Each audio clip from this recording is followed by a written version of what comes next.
Speak Better English。照呢個課程嘅英文名引申，跟住呢個課程學習嘅人，必認為自己嘅英語咧講得唔係太好，咁樣先至有 better 嘅要求。Stephen， 你認為自己英文點啊？我會考到攞 C 嘅，不過出到嚟做嘢之後，先知道好多字都唔識寫，講英文又講到甩甩咳咳喎，越搞越喎。咁你想點啊？我想啲發音好啲，講嘢流利啲，無論做咩嘢都信心大啲啦。Stephen 啊，你到底當唔當英文係自己語言嘅呢？梗係唔當啦，點解要當啫？嗱，我唔想討論呢種情況嘅是是非非，我只想提出因為呢種情況而產生嘅一種後果。Stephen， 你學英文唔係為咗同西人溝通嘅，學㗎咋，都冇諗過。嗱，如果你嘅態度係咁呢，你學習嘅要求標準一定冇咁嚴格，或者會因此產生好多謬誤添嘅。我想舉3個好普通嘅字做例。頭一個呢就係 Janet， 係個好多女仔用嘅洋名。第二個字係 Pizza， 係一種好受歡迎嘅西方食物。第3個字呢 Lounge， 係一處好多人去嘅消閒地方。呢3個字點讀呢？呢個字，我家姐都用呢個名啦，Janet啊嘛 ，Michael Jackson 個妹都係用呢個噶，Janet Jackson 啊嘛。Pizza 咯，我即係食 lunch 都食佢啦 ，lunch 咯。以前你晚晚都去 lunch 噶啦，依家先至會興卡拉 OK 啫嘛。OK， 聽我正話嗰3個字，所謂香港流行讀法啦。Stephen， 覺得有咩唔妥啊？冇錯啊，一個係 Janet， 一個係 Pizza， 一個係 lunch。冇錯啊！如果我話錯晒，你會點咧？唔係話真係嘅，你聽住啊！頭一個字 Janet， 只得一個讀法 Janet。好奇怪，香港好多女仔咧係明明用 Janet 呢個字做名嘅，佢哋堅持自己做 Janet。如果你真係好中意 Janet 呢個音咧，你大可以將個名串成 Janet。嗱，呢個咧就係 Janet 啦。Janet 一定要讀 Janet。第二個字 Pizza。嗱，首先英文字母最尾嗰個 XY 跟住嗰個咧係讀 Z 或者 Z， 絕對唔可以話 EZ 噶。Pizza 係意大利話嚟嘅，讀法係 pizza 唔係 pizza。第3個字啦。Lounge 讀法係 lounge， 嗰個響音咧係等於 sound pound round 嗰個尾音咧就係 ge， 全個字讀 lounge。Stephen， 你知錯未啊？你話錯就梗係錯啦，不過使唔使講到咁正先？有個大原則你一定要搞清楚先得。我哋學英語咧，目的就係同西人溝通啊嘛。正話嗰3個字，除咗 pizza 你讀歪啲，人哋都知你講乜啦。其他嗰2個字讀到香港化，人哋真係唔知你講乜噶。Alright， 等我試下，一個係 pizza， 一個係 Janet， 一個係 lunch。你可唔可以讀 pizza？ pizza 係正唔正好難講嘅，要講天分，要講練習啊嘛。總言之，佢緊要唔好離譜。咩叫離譜咧 ？Lounge 讀 launch 咧，真係離晒大譜。OK， 人人都想英文講得好啲，點樣開始咧？開始一定要堅持一個大原則，就係千萬唔好存有是但心理。一知道有壞習慣就要戒，一知道有錯咧就要改啦。Stephen 啊，你可能問我喎，我憑乜去話人哋啱或者唔啱？我答得你㗎，我憑我嘅師傅，就係我認識中最具權威、最可靠嘅師傅啦。我話人哋嘅音發得正唔正咧，全部都係以 Oxford Dictionary 做根據嘅。如果我話晒事，所有學生上到 Form 1咧，一定要學識查字典，一定要學識拼音，學識拼音一生受用，唔使下靠人、靠估、靠撞。Stephen 啊，你知唔知咩叫拼音？唔知啊，從來都冇學過嘅。我諗你唔知㗎啦，等我用種快捷嘅方法話俾你聽啦。嗱，呢度有3個中文字點讀啊？沙巴加。嗱，用洋化嘅方法去分析咧，呢3個字都係啊聲嘅。我問你，個沙字係用英文咩字母開頭啊？沙用 S。冇錯。巴字咧？巴用 B 加加用 G 咯。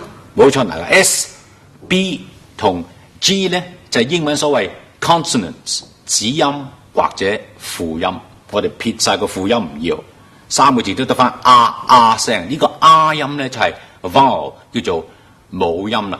調翻轉嚟睇下 R 前加 S 咧沙 ，R 前加 B 咧巴 ，R 前加 G 咧係加，嚟多個例啦。呢三個字定性永定性永，將個輔音冚唪唥唔要，大家都同埋一個母音噶啦，係咩？定性永應咯。大家都係咁聲啊嘛。調翻轉嚟問你個問題咧，就係嗱呢三個字大家都係聲啊，嗰、個輔音分別係咩咧？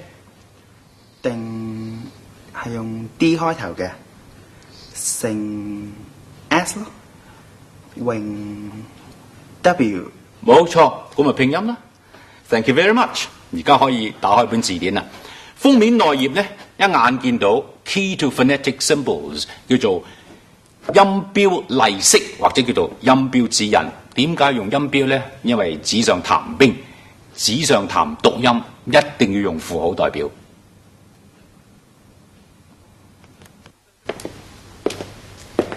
最新出版嘅牛津現代高級英漢雙解詞典個編排係咁嘅，打開封面內頁睇下啦。由上而下睇，第一行呢就係 Jones 系統嘅音標，第二行呢就係 KK 系統嘅音標，跟住我哋見到一紮 examples， 嗰度樓下呢，第一行就係嗰啲例子，隔離呢就係根據 Jones 系統嘅拼音，再隔離呢就係根據 KK 系統嘅拼音。為咗簡化呢，我哋唔使睇呢個 KK 系統啦，集中注意力睇晒個 Jones 系統算數啦。嗱，如果你完全唔識英文嘅，睇幾個表呢，你好頭痛嘅喎。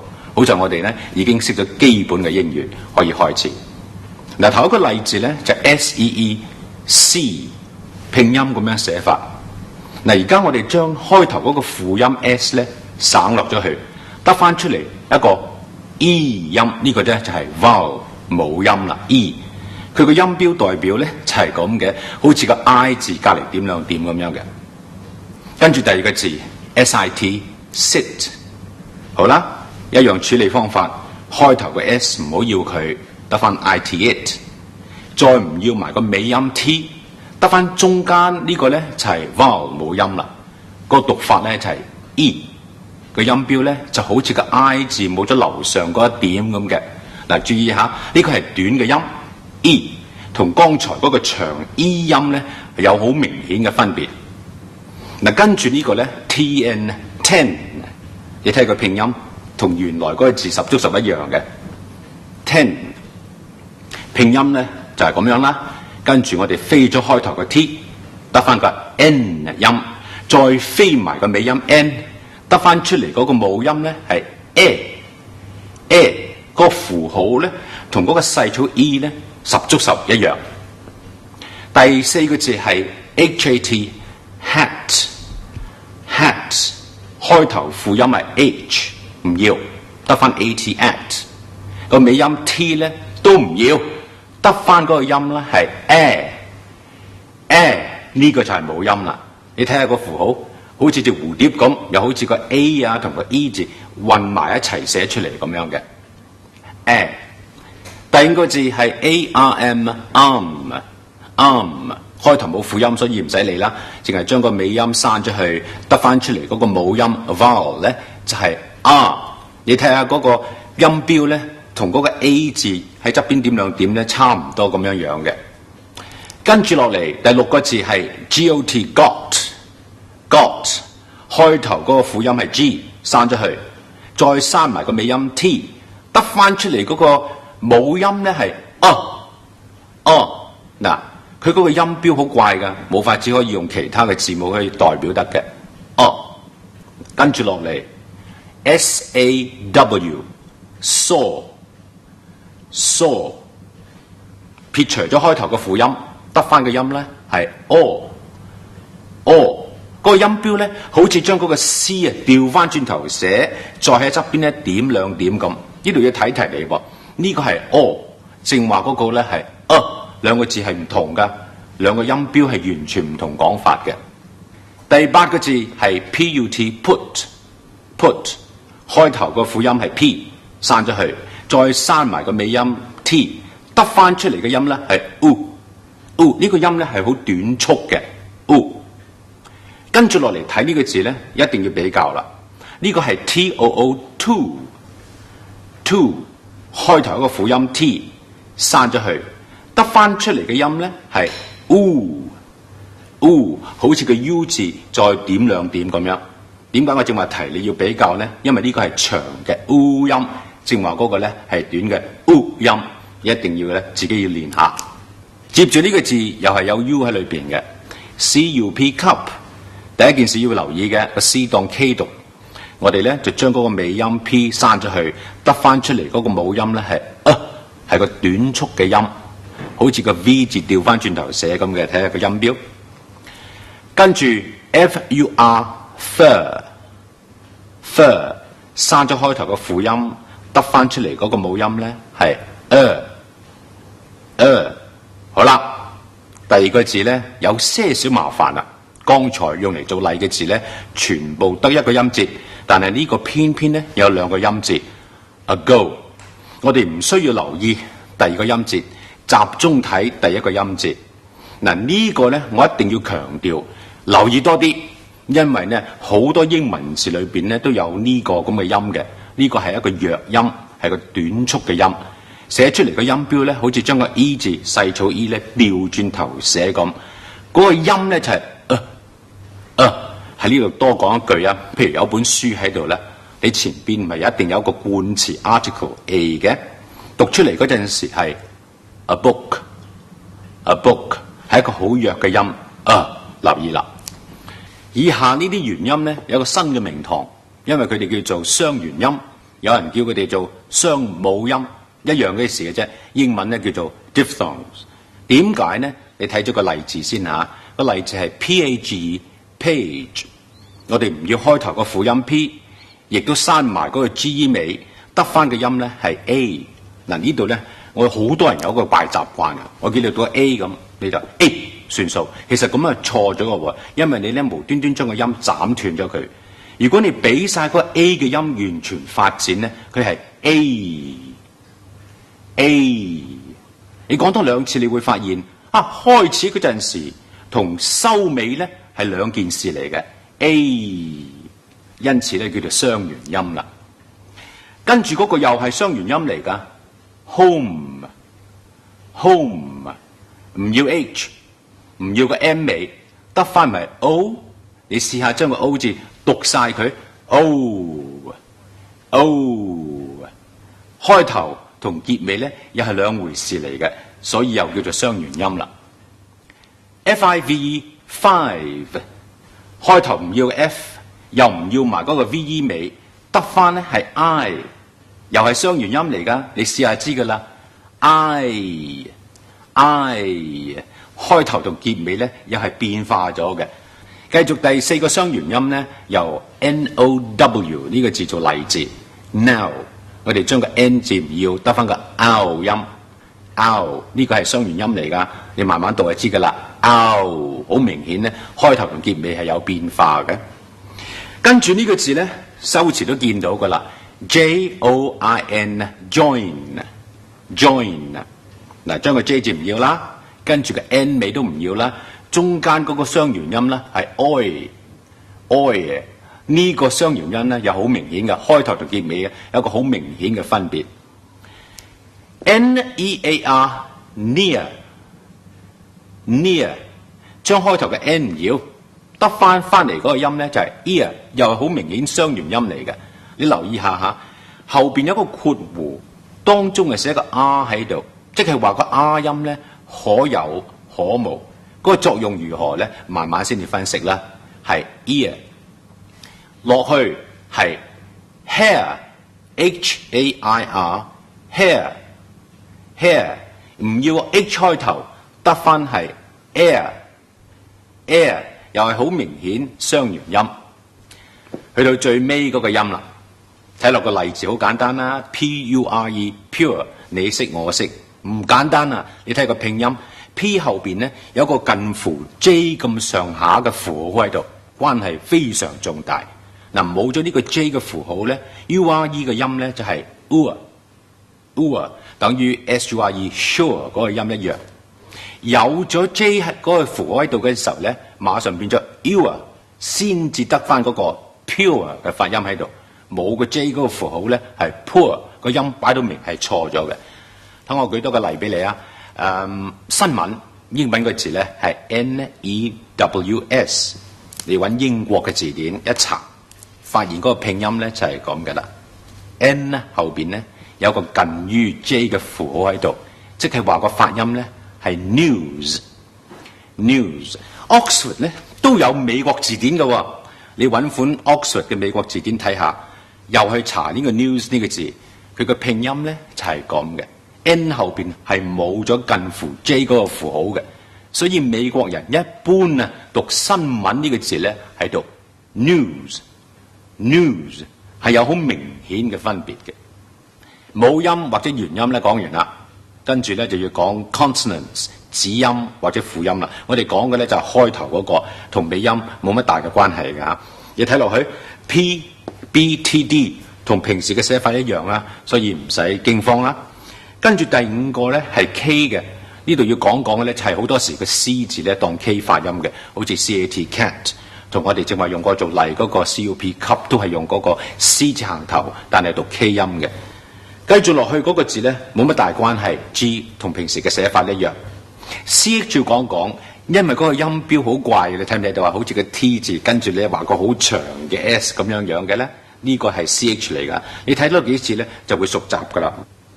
代表 J 嗰個音標咧都好怪嘅，好似個 D 字咁，隔離咧好似近乎 Z 嗰個字咁，呢個係 J 嘅發音。要提你嘅咧就好多時個 G 字咧都係用個 J 發音嘅噃，好似 George、Gentleman 就係啦。咁跟住 F 同 V 咧冇問題啦，因為同平時嘅寫法咧十足十一樣嘅。再落到 TH 啦，呢個 TH 音咧有些少要講。我哋一開頭讀英文，先生都教過啦，逢真 TH 伸條脷出嚟。其實所謂伸條脷出嚟咧，只不過係將門牙輕咬脷尖，有兩種做法。嗱，第一個例字咧就 THIN， 讀法咧就係 thin， 你再讀，好明顯咧，你係呼氣出嚟嘅 thin。第二個咧代表乜咧？嗰個例字係 THEN，then。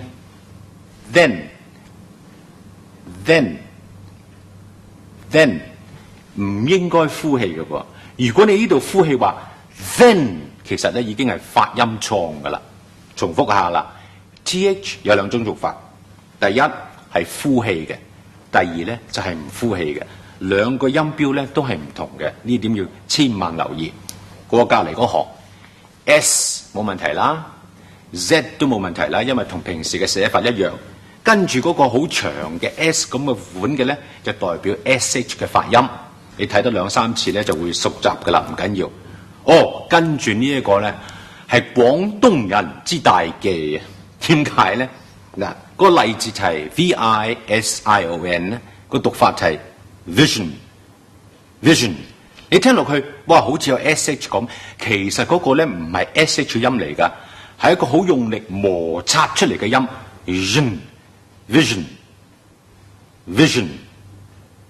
你今次可能唔得，再試多一次都唔得，但係你試多幾十次咧，肯定會接近嗰個應該有嘅音。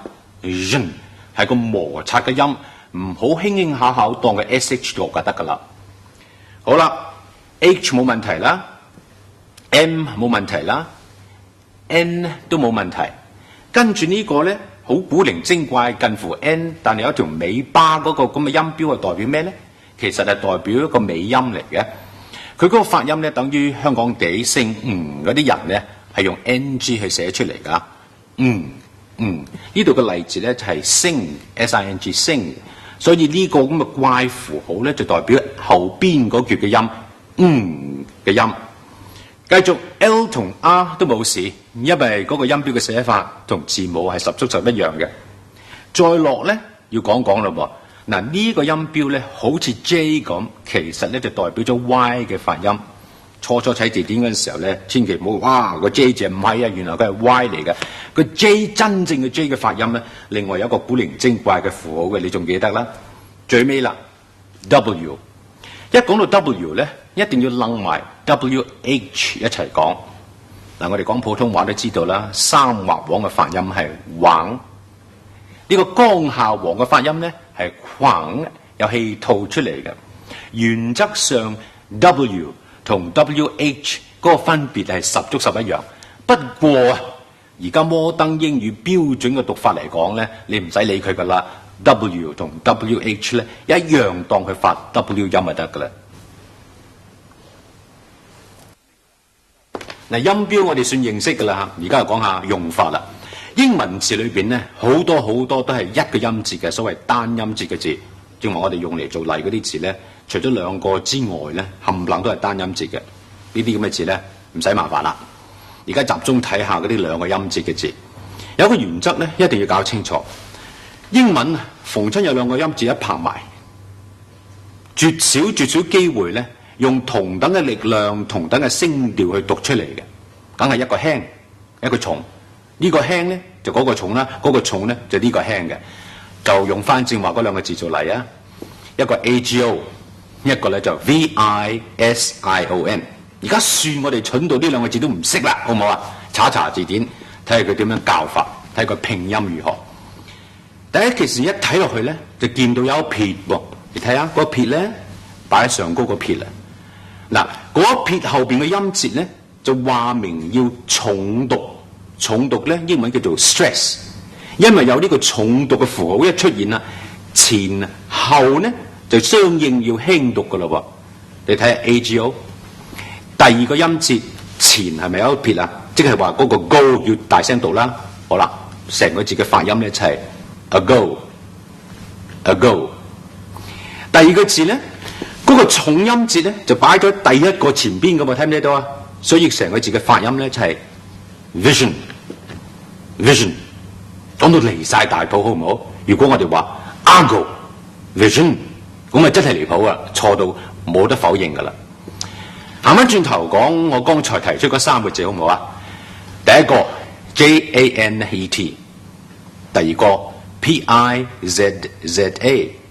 第三個 LOUNGE， 冇得拗嘅，你睇下字典點搞。第一個係 Janet， 你睇下個重音節係頭一個啊嘛 ，Janet。如果你堅持話 Janet， 咪知唔知點解第二個音節重咯？咪錯晒啦，係咪啊 ？Janet。第二個 pizza， 呢個係意大利字嚟㗎，好奇怪嚇，當中無端端出現咗個 T 嘅，呢個咧係冇理由解釋嘅，因此個讀法咧係 pizza。第三個字啦 ，lounge， 你睇下嗰個母音或者嗰個 vowel 係 ow， 然後加個 n 喺尾，咪叫 own 啊，成個字讀起上嚟咧就係 lounge。如果你話 launch 咧，錯到離晒大譜，應該係 lounge。求證過後咧，而家我想俾幾個字嚟，呢幾個字咧嚇，你肯定平時識噶啦。問題就係而家有師傅喺度啦，參照下師傅嘅意見，睇下我哋平時嘅讀法啊，究竟有冇問題？你讀一次先，然後我哋睇字典再查照。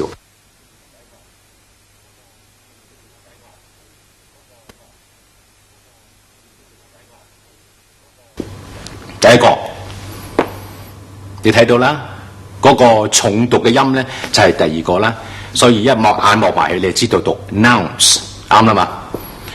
頭一節咧就輕嘅，擺到明咧係 O 字啊嚇，但係字典話咧唔係讀 O 嘅喎，原來讀嗰個咧古靈精怪調轉頭 E 嗰個輕音咧咁嘅音咧，所以全個字發音讀出嚟咧係 pronounce。嚴格嚟講，如果你話 pronounce 係錯了，第二個字差唔多嘅啫。呢個字啊，大家都識啦。重音又係第二個音節，一睇落去讀個長嘅 E 音 lease， 冇錯啦。咁頭一個係輕啊嘛，望望字典點搞 O 又唔係 O 嚟嘅，原來又係調翻轉頭嗰個音，所以呢個字咧嚇 police 如果你話 police， 其實咧又係錯了。第三個我哋周時用噶啦呢個字，因為用得太多咧，所以個發音好多時都有問題。有幾點要注意嘅，嗱呢個字咧係一開頭就重讀噶啦。望望嗰個母音係乜？望望個母音咧，原來就係同個 cut 同 cup 嗰個一樣，即係倒轉頭 V 字嗰個一樣，所以呢個字咧係讀音。好啦，跟住 th， 留意喎 ，th 有兩種讀法噶嘛，一個就吐氣，一個咧就唔吐氣噶嘛。呢個咧就係第二個，即係唔吐氣嗰個。成個字加埋咧係 mother。如果你話好似電視劇咁話 mother 咧，其實都好離譜下噶。跟住呢個都唔係心字嚟嘅，你睇下第二個音節重，睇下點讀先。一望望嗰個母音咧係 I 音，後邊加個 z，eyes， 前邊嚟一個 r，rise， 再嚟一個 p， 拼過落去啦 ，prize， 冇事啦。問題喺前邊嗰橛啦，串出嚟嗰陣時係 sur， 但係字典話發音點樣讀啊？又係倒轉頭嗰個音，因此成個字嘅讀法咧係 surprise。嗱，我哋好多時聽到人講 surprise 或者 surprise 都係錯嘅，應該係 surprise。跟住兩個字咧差唔多，先講第一個啦。呢個字咧一講出嚟俾你聽先 ，concern。咦，乜個音咁怪嘅？冇怪到，你聽下。嗱，第二個母音咧係加個 n，cern。咁頭一個點咧？睇落去寫出嚟就 on 啦，但係師傅話又係讀嗰個怪音，於是成個字咧就係 concern， 唔好讀 concern， 應該係 concern。跟住嗰個字差唔多，點解咧？又係咁開頭嘅，第二個音節重咯喎，睇落去你見到個母音啦 ，ain，tain， 前頭加個 contain， 繼續係一個你識我都識嘅字。如果你做生意嘅，你見到呢個字會頭泡㗎。你讀一次，師傅點教啊？我清楚啦。師傅話嗰個重音節咧就係 in 嗰度，啱啦嘛。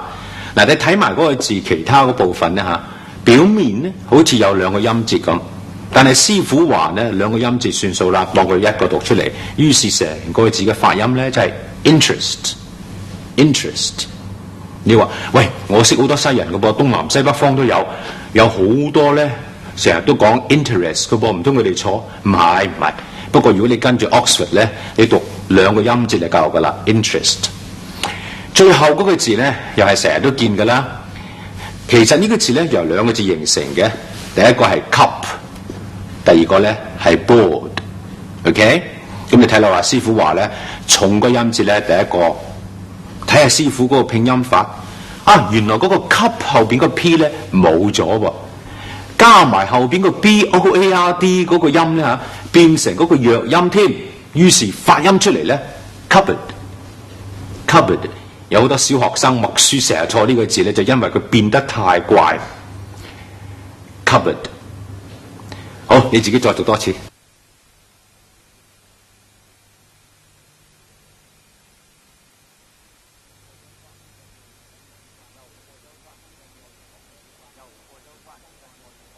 又過咗一關，而家再闖另一關，好唔好？正話嗰關咧就係講兩個音節嘅字啊，跟住嘅咧就係兩個音節以上嘅字啦。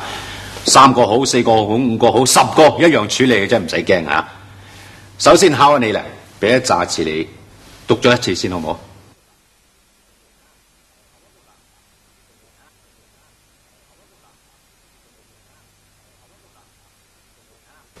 好啦，你自己讀完啦，睇下師傅點教啦。頭一個字望埋去熟口熟面，亦的確係一個唔係心字嚟嘅。呢個字加埋埋咧，總共有5個音節。我哋知道啦，一定要知道嗰個 stress 嘅重音喺邊度啊嘛。阿黃師傅教咧，原來就係 A 嗰度嘅，睇到啦嗰撇，你算數喎。你再望清楚，原來呢啲多過兩個音節嘅字咧，除咗要睇上邊嗰撇啊個重音所在咧，仲要睇埋下低咧，分分鐘是但一個地方有多撇添嘅噃。嗱呢個字咧就係啦，第二個音節下低咧有多撇添，呢個咧就係次重音所在。用英文講咧係 secondary stress， 冇呢個 stress 咁重，但係都係重噶啦。嗰個微妙嘅分別咧，我哋唔好理佢，總言之係當佢兩個重音計啦，好嘛？第二點要注意嘅咧，就係呢個字係名詞啊，係由嗰個 pronounce 嗰個字嚟噶，因此有好多人咧串錯咗嘅喎，nounce 啊嘛，咁呢個字都一樣，原來唔係，呢度咧第二個 o 係冇咗嘅 ，OK？ 睇下點樣讀法啦。pro 師傅話讀音咧，嗰個好弱嗰個音咧 pro。咁跟住咧，呢個擺到明咧，就係好似師姑嗰個字咁樣讀法 none。跟住嗰個咧係 C， 再嚟咧就係 A。好啦，另外一個長嘅 S 加個 N 喺尾咧，成個字嘅讀法 pronunciation。嗱，嗰個次重音嗰個微妙嘅地方喺邊度嚟咧？如果你話 pronunciation 錯，因為你讀嚟讀去咧得一個 stress 啊嘛，應該講 pronunciation 呢個咧就係正確嘅讀音啦。第二個字啦，熟口熟面一個字，好多人都話：唉，我實識呢個字啦，因為咧呢個係名詞啊，嗰個動詞咧就係 inform， 冇錯啦 ，form， 周時都讀 form 噶啦。點不知師傅一搞，呢度問題到啦。首先嗱，個 stress 咧喺嗰個 A 嗰度啦，冇錯啦。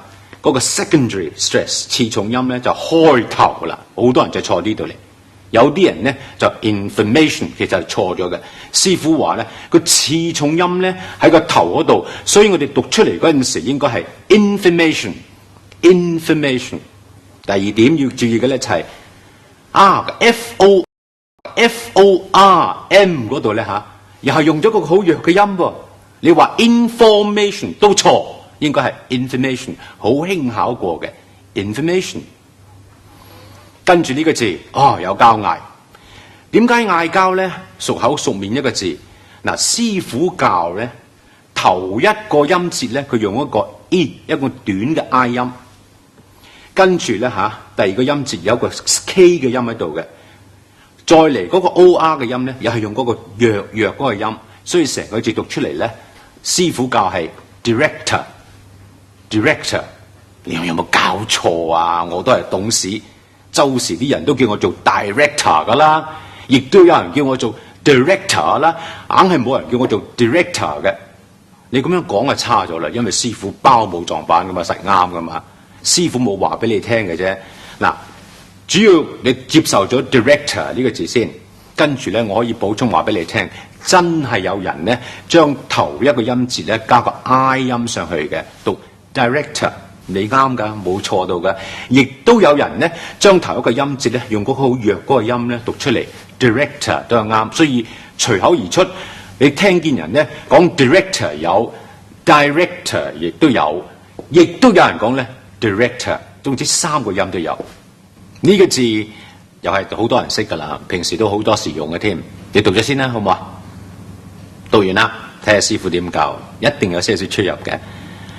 但啲師傅話呢，呢個字個重音係第二個啦，大家都同意啦。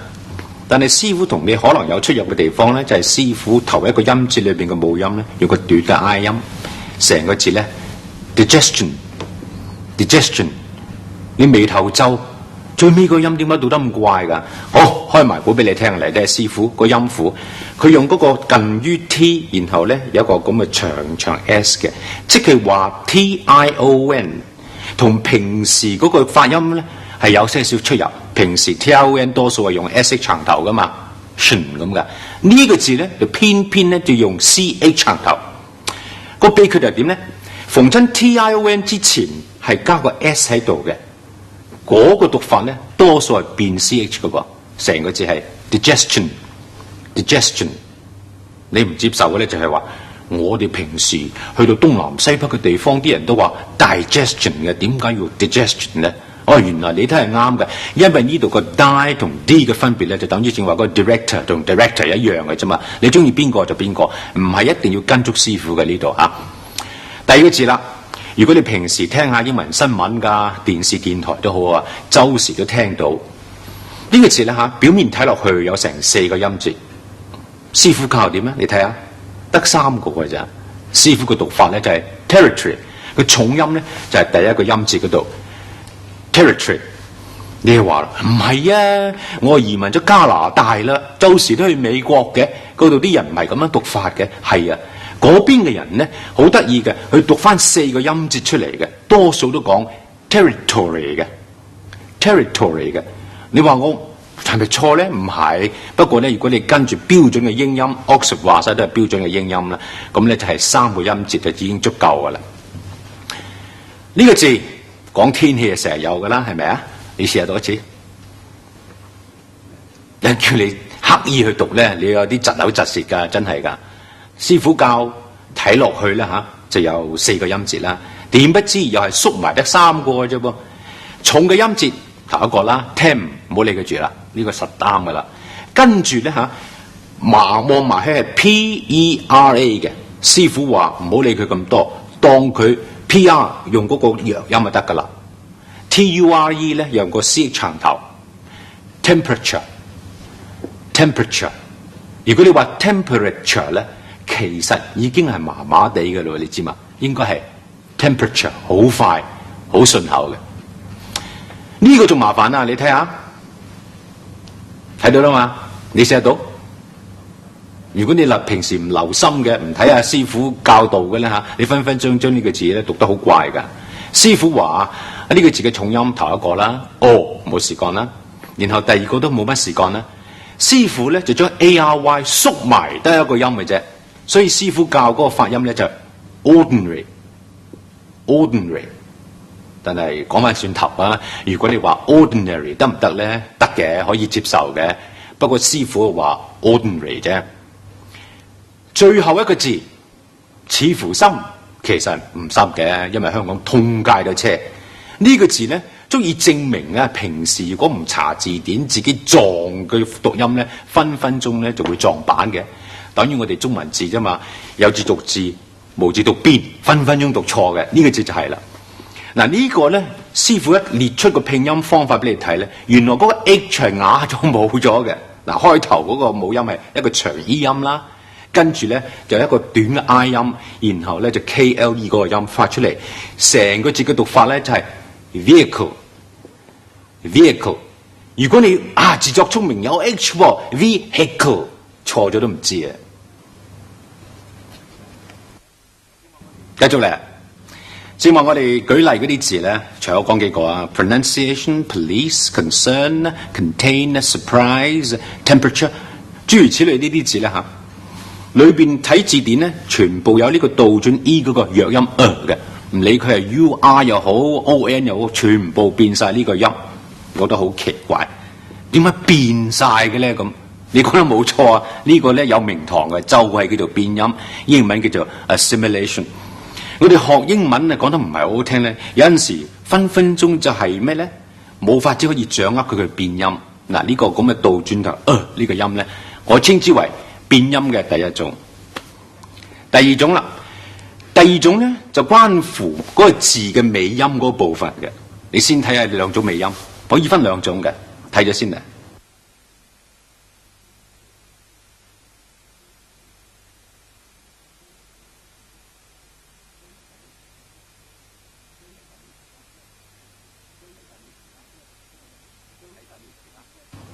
嗱，你睇晒呢啲字啦，最緊要注意嘅咧就係嗰個 GH， 分分鐘咧讀成 F 咁嘅音。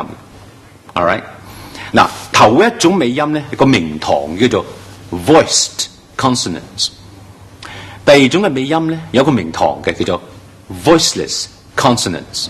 哇！如果你要我詳細解釋咧，好麻煩嘅，亦都犯不着要咁樣做啊！你又唔係準備做先生係咪啊？我用個比較簡單啲嘅方法啦，好唔好？首先舉啲例字出嚟先，有兩種。嗱，呢度有一個 call 呢個字，跟住係 name。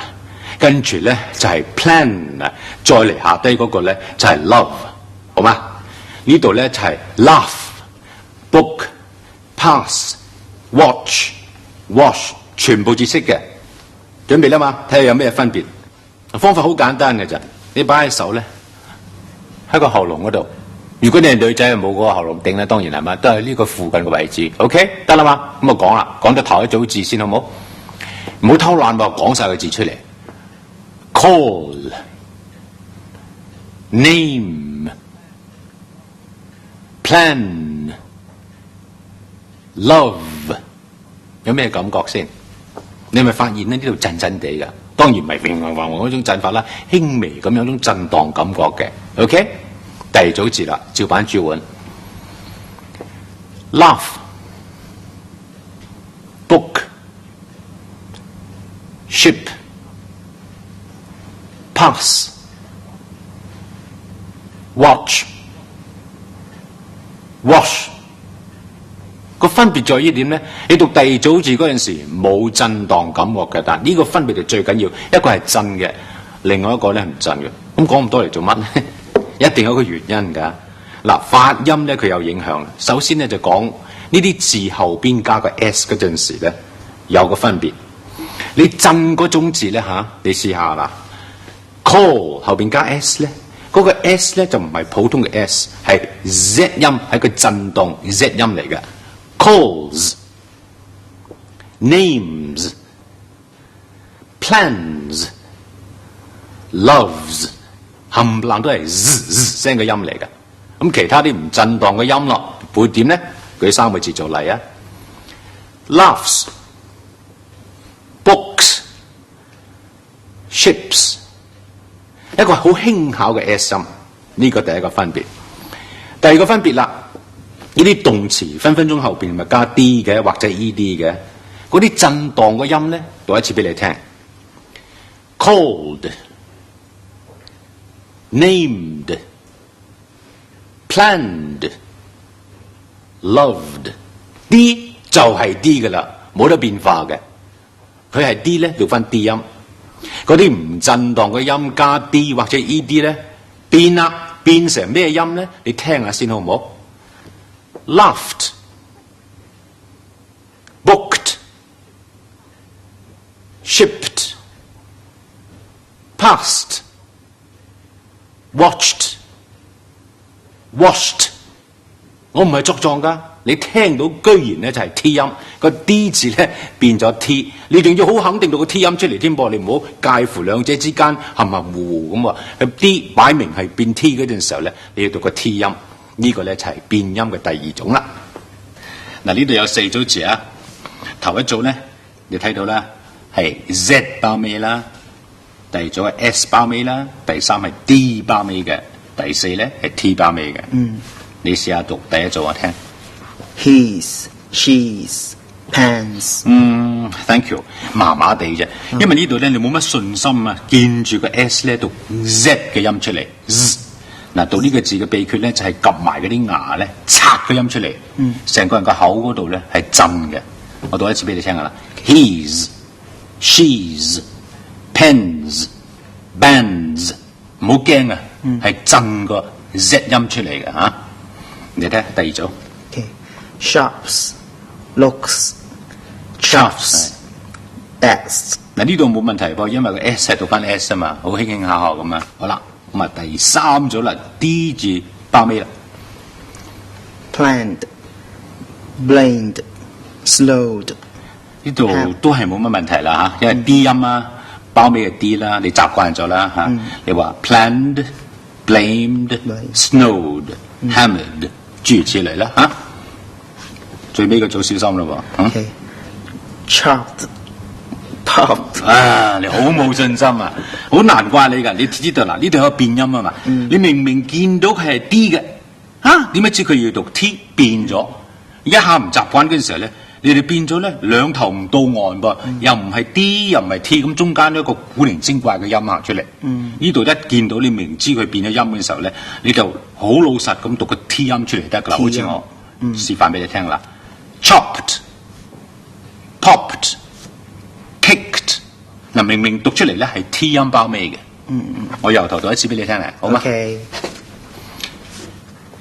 ？Z 音尾 ，He's、She's、Pens、Bands、Rings、Falls、Blames、Gloves、Nose、Clubs。S 音尾啦 ，shops、looks、chuffs、bats。D 音尾 ，planned、blamed、snowed、hammered、dazzled、clubbed、dangled、banged、sighed、loved、raised。T 音尾啦，呢度要打醒精神啦。chopped、popped、kicked、banked、chuffed、stuffed、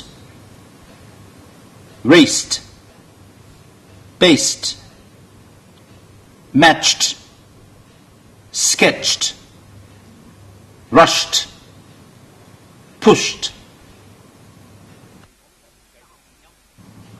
繼續變音，未講第三種變音之前呢，或者你會問點解要變音啫？論論盡盡，我咁照字面讀咪算數咯。師傅有冇搞錯？咁冇搞錯啊！嗱，你正話睇到咁多例子咧，你讀過啦，你知道原來變音咧係方便你嘅啫，讀得順滑啲，冇咁翹口嘅啫嘛。所以呢，變音咧係益自己嘅，唔係話專登作狀嘅。好啦，第三種變音啦，俾兩個字你睇下先啦。似曾相識咧，嗱，當你唔識呢兩個字啦，好唔好？我又頗例，唔俾你查字典喎，憑你嘅英文水準可以估下吧？得，嚟睇下。第一個字頭一橛咧解馬 horse， 跟住個橛咧解鞋 shoe， 你寫得到？係咪好辛苦咧？我唔讀俾你聽啦。第二個字 RASP， 你讀 grasp。跟住咧 BERRY 喺度 berry， 你試得到？又係好辛苦，係咪啊？點解辛苦咧？頭一個字你讀完個 S， 跟住起個 SH 音，好困難嘅。第二個字咧，你讀完個 P， 跟住起個 B 音，亦都係好困難。既然困難，咪避咯。咁啲西人咧就知道，哇咁辛苦，我不如變音啦，好冇？不約而同咧。就變成師傅咁樣指導法，你睇下啦，係咪冇咗個 S 啊？變成點咧 ？horseshoe，horseshoe，right， 第二個字啦，一望埋去，原來個 P 唔見咗嘅，不翼而飛嘅，成個字嘅讀法咧就係 raspberry，raspberry， 你可以領略到變音嘅好處啦。俾多個例你啊，手巾仔嗰個字咧好長嘅，睇唔睇啊？嗱，而家睇到啦。嗱，開頭咧嚇手巾仔手巾仔啊，所以開頭就有一個 HAND hand 呢個字啦，啱唔啱啊？而家睇下師傅個拼音法，咁 D 字唔見咗 ，HAND 咧 hand 嗰個字咧嚇變咗好似 HANG 一樣咁樣讀法 hang 嘅，然後咧就 K 嗰個音，跟住最尾嗰個橛咧。本來係 chief 一個長音嘅，而家讀個短音，成個字係 handkerchief，handkerchief 又係方便好多啦 ，right？ 嗱，講晒 assimilation 變音噶啦。如果你真係要深入研究咧，哇，花幾年功夫都可能未得啊！我哋又唔係想做專家，點解要咁深入研究啫？我哋學呢個 assimilation 咧，不外為咗兩個原因。第一，唔好亂撞啊，要靠字典，字典話變，我哋就變啦。第二咧，馬上見效嘅，我哋同西人來往啊，人哋成為習慣㗎啦變音，所以講出嚟嘅字點解咁怪嘅咧？其實唔係佢哋怪，係我哋唔知道變咗音啫。嗱，變音啊講完啦 ，Stephen， 而家要做 exercise 咯噃嚇。嗱，你嗰度都有啦，係咪啊？exercise 係咁嘅，有幾個字唔係太多嘅啫。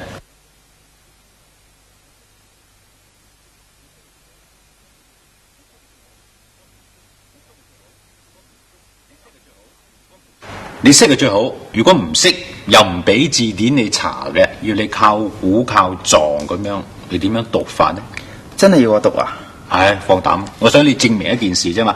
如果啱嘅字唔識，你靠估靠撞咧會失敗。問你試下啦。OK 啊，頭一個我識 SOUTHERN， 頭一節係 south， 跟住 ERN 係 southern， 成個字係 southern 咯。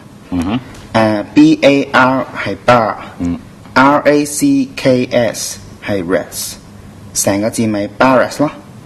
BUT 係 but，TOCK 係 talk， 成個字 buttock。呢個二啦 ，extraordinary 呢個係 clean 加 SE cleans 咯。呢個字咁熟口熟面嘅 THAMES，TH 開頭要讀伸條脷出嚟，跟住成個字應該係 Thames。錯晒啊！要變音啊？差唔多啦。嗱，最緊要係查字典啊嘛。你睇下嗰本字典點樣指引你啦？你跟住本字典去讀出嚟，你個音係同你正話講嗰啲冚唪唥唔同嘅。嗱，頭一個字，雖然我哋個個都識嗰個南部嗰個 south 嗰個發音冇錯啦，但係咧一變咗到呢個 adjective 嗰陣時咧嚇，你睇下嗰本字點寫，開頭嗰個音咧係變晒嘅，讀翻出嚟得個 southern。好啦，講軍營嗰個字啦，你睇下 RACKS 嗰個部分咧嚇，就變咗我哋成日講住嗰個弱音啦，嗰個音咧，所以成個字讀出嚟咧係 barracks。第三個字啦，屁股嗰個字啊TOCK 平時擺出嚟咧，梗係讀托噶啦。點解知呢度咧？你睇下本字典嘅話，又要變咗個弱音啦噃。所以屁股咧係 buttock， 又係一個弱音收尾嘅。嗱，你正話好易嗰個字啊，你讀出嚟嗰個咧係可以接受嘅音嚟，真係可以接受嘅。不過你睇下本字典點教你。嗱 TRAOR 嗰個部分咧，一愣得翻一個音嘅啫 ，extraordinary。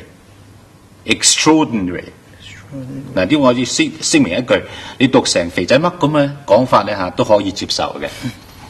跟住嗰個字咧係去清潔嗰個字嚇，係 CLEAN 單獨一個字係 clean 嘅，但係加埋 SE 喺尾嗰陣時咧，成個音又變晒噃，佢係 cleanse。最尾嗰個字熟口熟面，因為佢係英國嘅泰晤士河啊嘛。咪 TH 咧，由細到大先生都教啦，伸條脷出嚟，點解知呢個咧？偏偏唔係，因為佢讀翻個 T 音。後邊個 AMES 咧又唔係 AIM， 就唔係 M， 係讀 M 音，成個字係 Thames。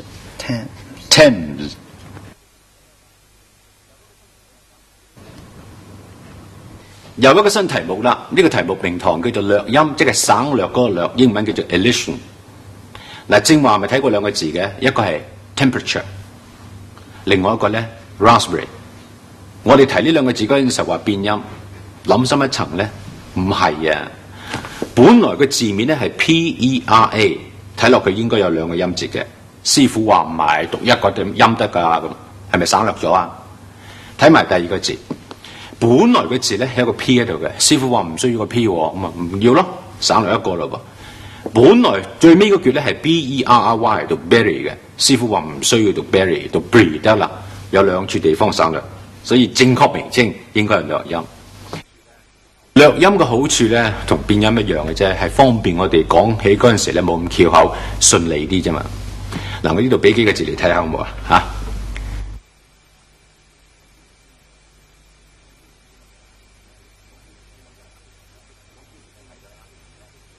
睇咗啦。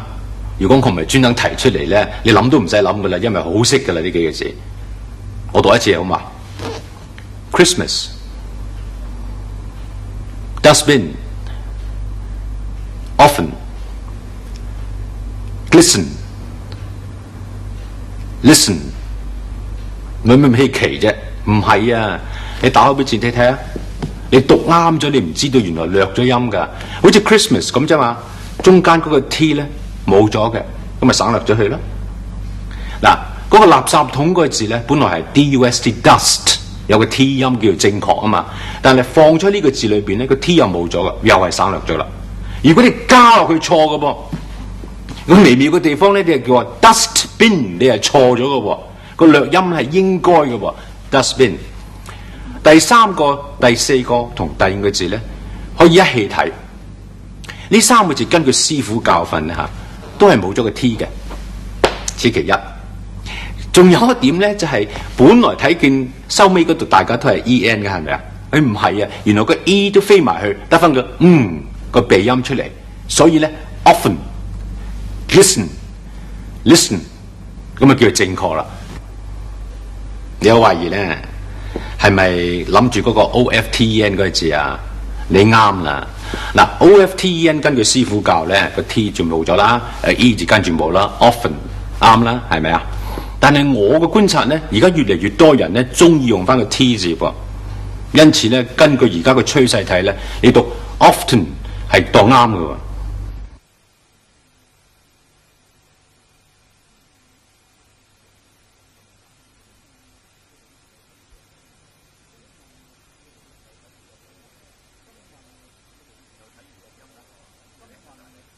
又睇完錄音噶咯喎，做 exercise 啦。你嗰度都見到啲字喺度噶啦。金運，你示範好嘛 ？OK， 我一早查咗字典啦。第一個字冇 T 音嘅，讀 postpone。第二個都係冇 T 音 ，chestnut。第三個 Britain，motion，cotton。跟住嗰個就係冇咗 B 嘅，讀 doubt。跟住都係冇咗個 B 音，讀 that。跟住呢個就係冇咗 P 啦，receipt。跟住呢個係冇 B 嘅，係讀呢個字深啲，我教你啦，不如好嘛 subtle。嗱，基本上咧都啱得七七八八啦。咁但係有三個字，你知道你讀得好靚啡，你知唔知？係啊，係嗰個咩音？嗰個唔音咯。係啦，唔該，再教多一次啊。字典咧就話俾你聽，嗰度得個 N， 咁 N 咧就係係一個鼻音嚟嘅。未講呢度之前咧，問你一個字啊，有陣時會考都專登考你個字嘅 DIDN 一撇，然後 T 個字點讀啊 ？Did not 嗰個簡寫咧 ？Didn't 唔係好好喎，你知嘛？嗱，點解唔好法咧？佢正確嘅讀法咧，先讀到個 D 先 ，did， 然後咧個 NT 得讀完 D，ID， 然後讀個 NT，didn't。一急起上嚟，越讀越快咧，你會撞到個音出嚟嘅。didn't， 你試下。did， 慢啊 ，didn't， 慢慢練啊。行翻轉頭講翻正話嗰三個字啊。嗱呢度咧唔係 Britain， 係 Britain。呢個咧 motion， 呢個咧 cotton， 啱晒啦，放膽得噶啦。講下咧，講到 Speak Better English 第一集最後嘅題目啦，叫做外來語。無可否認，英語咧係全世界所有語文裏邊發展得最迅速嘅一種，亦都係國際嘅語言啦。因此滲入咗好多外來嘅字，從中國都有 T 啦，係潮州佬個爹啊嘛，仲有 typhoon 啦。但係計埋咧，似乎以法國嘅字滲入得最多。你睇下呢紮字先。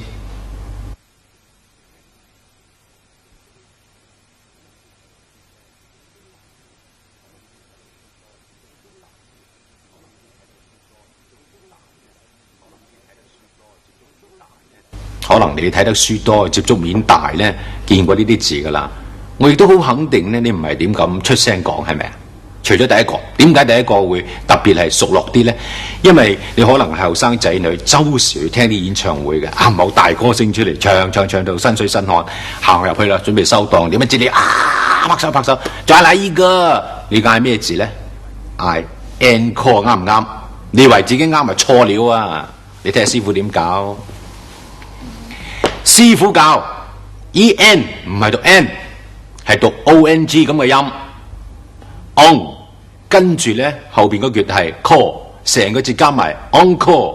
好啦，成第一集裏邊我都未發過猛整嘅，而家我要發猛整，點解咧？唔該你以後去親演唱會嗰陣時咧，嗌 encore 唔好嗌 encore， 話之隔離嗰啲人啊嗌 encore 佢哋嘅事，因為咧讀啱個音咧唔係醜事噶，人哋讀錯咧先至醜噶。我希望我以後去到演唱會嗰陣時，啲人聽咧encore 咁我就開心。如果你仍然堅持 encore 咧，我會喊嘅。睇埋其他啲字啦，第一個咧就係 debris 嗰個解法咧就頹垣敗瓦、垃圾。跟住呢個字咧 depot。嗱，你平時坐電車嘅會係咪？你發啲電車咧翻廠嗰陣時唔係有一個牌動出嚟話回廠嘅，英文個字係個 depot。點解呢？ depot 就係個廠啦，係我哋儲存貨物嘅地方。繼續落去 debut。如果你想做明星係嘛，終於有處女下海嗰下噶係咪？第一次登場就係 debut 啦。繼續落去，你去餐廳啦，食大餐，又話頭盤啦，又話湯啦，整下，你有一個主菜嘅個大盤啊，嗰個咧就 entree。香港地咧就好多啲企業家噶。如果你聽下新聞咧，周時聽到呢個字噶。企業家用邊個字咧？就係用呢個法文啦，借咗過嚟做英文噶啦。entrepreneur 呢個字讀多次都唔緊要啦。entrepreneur，OK？最後一個字咧，又係香港地咧好多呢個人嘅。香港地咧通街都係益食家，零舍精於食嘅。益食家叫咩咧？就係呢個字啦 ，gourmet。嗱，呢啲字睇落去似乎深，其實亦都唔深得晒。總之記住，如果你唔係好肯定嘅讀音嗰陣時咧，揾師傅。一般嚟講咧，無論你係英人好、美人好，甚至我哋香港人好，見親呢啲外來語咧，尤其是由法國嚟嗰啲咧，都係盡量讀近佢自己嗰個音嘅。Steven 啊，啲外來語 exercise 要做㗎咯喎。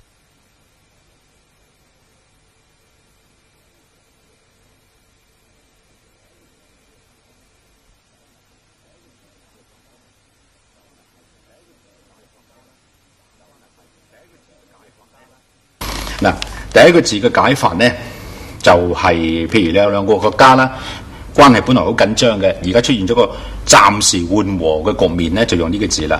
睇落去，哇，又似英文又唔係英文咁啊，好難讀嘅。師傅一教，原來呢個發音係 détente。Yes。第二個呢，又係關乎兩方嘅關係嘅，好似機場咁啊，雙方嘅政府呢，僵持不下，嗰個僵局呢，嗰個字就係 impasse。Right。嗱，第三個字咧，譬如你中學嗰陣時讀過下歐洲歷史啊，你會見過呢個字噶啦。國與國之間嗰個友善嘅聯盟咧，就係 entente。第四個字咧，啱你使咯噃，因為你睇個樣好似好中意食噶嘛。入到廚房有個大廚啊，個廚師咧 chef。最緊要咧，師傅話嗰個 ch 原來咧要變 sh 讀嘅 chef。跟住嗰個字咧，中意扮靚，中意讚人啊，話人哋漂亮啊，標緻啊，瀟灑啊，就用呢個字啦 chic。你睇下 ch 讀 sh 音啦，個 I 咧讀個長嘅 e 音 chic。佢讚女仔，千祈唔好話人哋 chic 啊，好弊嘅總言之。